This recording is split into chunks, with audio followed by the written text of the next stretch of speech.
সম্প্রতি ভারত থেকে বিচ্ছিন্ন হয়ে স্বাধীনতার ঘোষণা দিয়েছেন মণিপুর রাজ্যের দুই বিদ্রোহী নেতা। লন্ডনে বসবাসরত এই দুই মণিপুরী নেতা ইয়ামবিন বীরেন ও নরেংবাম সমরজিৎ সংবাদ সম্মেলনে উপস্থিত হয়ে প্রবাসী মণিপুর সরকার গঠনের ঘোষণা দেন।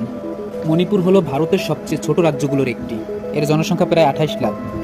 1947 সালের যুক্তরাজ্যের কাছ থেকে ভারতের স্বাধীনতা লাভের সময় মণিপুর ছিল প্রিন্সলি স্টেট বা রাজাশাসিত স্বতন্ত্র অঞ্চল। এর 2 বছরের মাথায় 1949 সালে অঞ্চলটি ভারতের নিয়ন্ত্রণে আসে। তবে তখন থেকে স্বাধীনতার দাবিতে সেখানে আন্দোলন চলছে।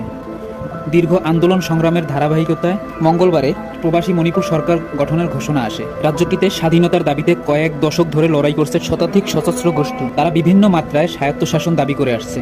স্বাধীনতাকামীদের সঙ্গে ভারতীয় সেনাবাহিনীর লড়াইজনিত সহিংসতায় মণিপুরের বাসিন্দাদের প্রত্যহিক জীবনের অংশ হয়ে দাঁড়িয়েছে। নাগা, কুকি, পাঙ্গাল সহ